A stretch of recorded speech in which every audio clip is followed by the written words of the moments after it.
Hola a tothom, en aquest videotutorial veurem com enllaçar documents o pàgines externes en el nostre curs de Moodle. Per fer-ho, l'únic que haurem de fer és activar l'edició i seleccionar afegir el recurs que nosaltres desitgem. Dintre de la secció de recursos tindrem el que seria URL o enllaç. Ho seleccionem i afegim. Com sempre, li hem de posar un nom. En aquesta ocasió, nosaltres vincularem aquest recurs de la TV3 com un exemple extern i posarem la seva URL. Dir que això també serveix per poder vincular els documents externs, per exemple, de Google Drive dintre del nostre curs de Moodle, qualsevol tipus de recurs.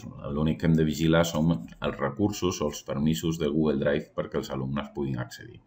Podem afegir una descripció i dintre de l'aparença tenim diferents opcions, com automàtic, incrusta, obre o en una finestra emergent. Posem en una finestra emergent, deixem els paràmetres en píxels d'aquesta finestra per defecte i veiem que s'ha generat.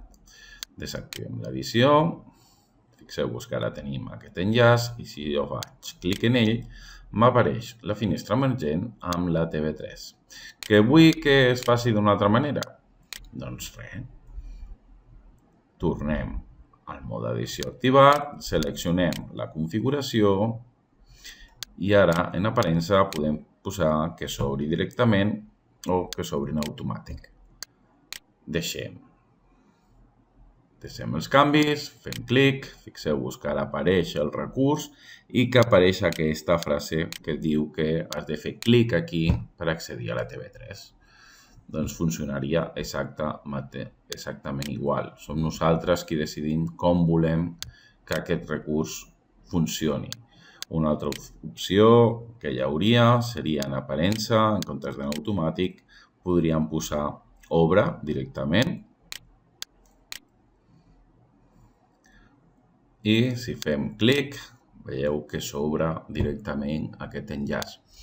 El recurs o la configuració que jo no recomano posar seria la d'incrusta, d'acord? Perquè això ja veureu que el que fa és que apareix directament aquí en el recurs i no sempre funciona. Això depèn dels plugins que tingui la nostra plataforma Moodle.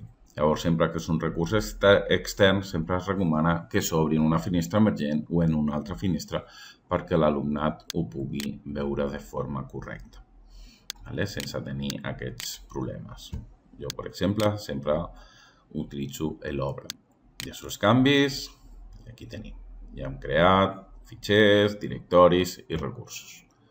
Desactivem l'edició. Si volem veure com ho veuria l'alumne, podem canviar de rol i ens posem com a estudiant. I aquí, com podeu veure, tenim el directori que hem generat anteriorment, l'enllaç a TV3 que funciona perfectament. Si afegeixin enllaços a presentacions o el que sigui de Google Drive també funcionaria sempre que els permisos estan correctes. Tornem al meu rol normal de professor i això és tot. Fins la propera.